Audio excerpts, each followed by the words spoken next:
welcome back to Yoshi's Island DS. Um, it's me again, Metroixer, and it's also Freezing Inferno again. Hi. Yeah, I think... Oh, okay, good. I was worried I left this on for too long, but it was actually just right and perfect. Cool. So now we have actual original levels now. That's good. Yeah, the end blocks. This game still looks funny to me. I kind of gotten used to it already. I have a couple of levels recorded at this point, so now it's like I've adapted, so to speak. So what's the deal with these M blocks? You know, like the question blocks in like any other Mario game. Yeah? It's that. It's just that. Well, Why are they M blocks? Why are they M? Because Mario hits them. That's why they're M blocks. They're M for Mario. They're red like Mario. They weren't M for Mario in 1985. I feel Yoshi's Island DS is being a little weird about this. I think Yoshi's Island DS is just making itself more simplistic. Maybe. For the kids. Maybe. It's for the kids. We all know that children are not as intelligent in the year 2006, or whenever it was this came out. Well, I don't know if you could say that, because you say this game's for children, so let's make the first level where you have to beat it without getting hit in order to 100% it. Yeah, that's for children. Children are dumber, but they are much better at video games. I don't know. I sucked at video games when I was a child, and now I'm good at them. But you weren't a child of 2006. This is true. That's true. You don't know. Your evidence, your anecdotal evidence, does not hold strong here. And anyway, this level is way easier than the first one to 100%, because now they just throw stars at you at like every angle, which is strange. That's a little inconsistent. Yeah. Yoshi's on DS. Inconsistent's a pretty good way to describe the entire game if you think about it. We'll get to it later. I'm going back here because I thought the cliff at the top here looked really suspicious, but it's not. It's actually not anything at all. It's just there. Isn't there like a gap in the cliff? It looked like it. It looked like you can like jump on it, but it's really nothing. It's not anything you could work with. Speaking of gaps, I should mention that the gap in the DS screen is like the worst thing ever with this game, because if you like look between like how the two work, there's no real they don't really sync up just right, and that's because like the gap is considered like space in the game. You see, so there's like, go ahead. You see, Contra 4 did that too, but I think Contra 4 did it a lot better than this game. What do you mean? Well, like it was a tall screen like this, but you only had to worry about things on the top screen occasionally. Like just keep your eye on it, make sure there wasn't a bullet. All your main play was on the bottom screen. Is there a way to actually get on the top screen in this game, or are you always playing on the bottom screen? Oh yeah, no, I was actually just showing off, you can switch the camera to go to the bottom if you just push some two buttons together. Oh. So yeah, you do have to go to the top screen at times. Yeah.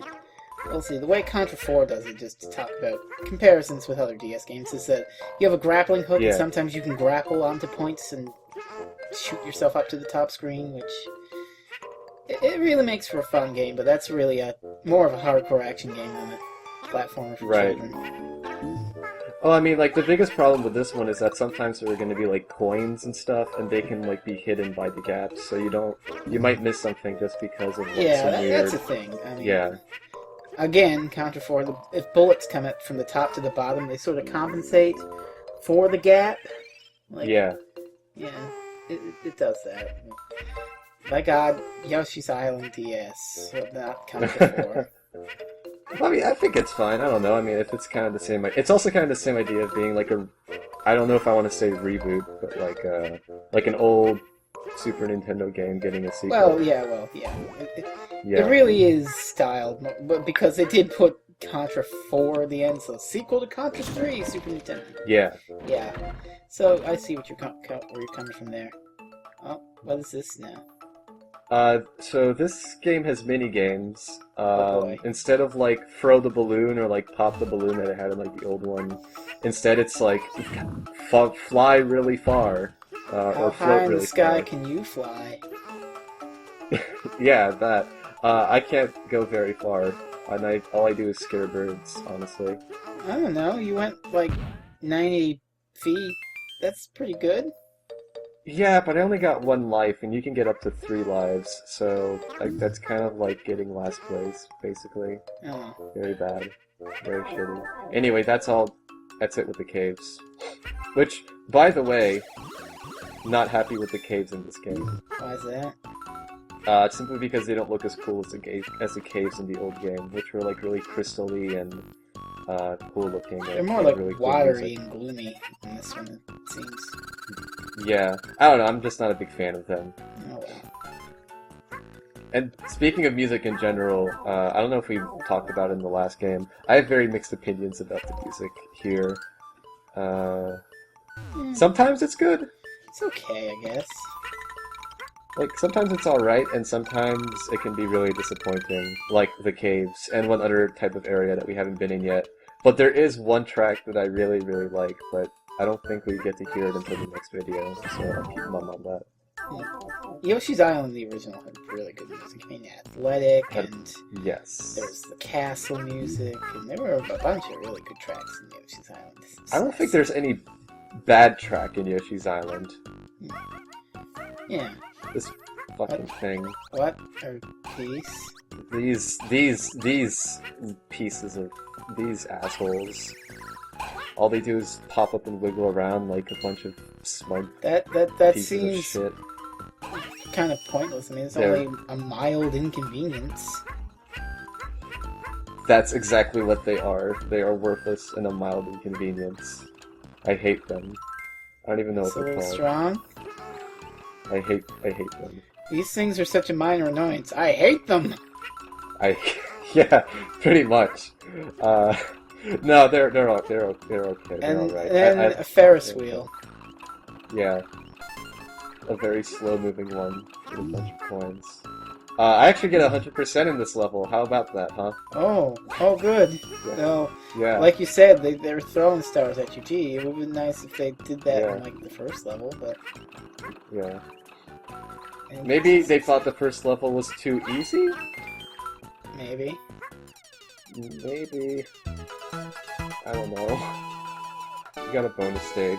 We get to play another bonus level. Wait, I don't think we played one in the first video. Well, Oh, we, you mean in this we one. just played Flutter Jump. That's right, the flutter jump, that's right. Yeah, but these are like different ones because it's like... I like, Well, actually, no, like I guess the they're thing not there. different. It's like you got a postcard from Yoshi that said, "Hey, you unlocked the minigame. Wish Yeah, you were this here one. to play this minigame. Love, Yoshi." Okay, so it's basically the same thing as the original game. Scratch and Yeah. sniff. Except it's much less exciting because it's only for lives, which was like really like I liked getting items in the old one, but when you just win lives, it's Are not there as items exciting. in this game? No, None at not all? one, none, no activatable items. Oh my. Also, I'm bringing a lot of shame to myself by not doing good here. I usually get all of the cards, trust me. Seems like it's a lot easier than, say, Super Mario 3. I mean, they show you. They show you it. So it really is just a memory game. They show you it in Yoshi's Island also, and I always got it in that one, but I don't know. I'm just awful at games, I guess. Oh well, you got some lives. It's fine. I'm bad. A lot of lives that I'll lose. That's the end of the video. Yeah, I'll see.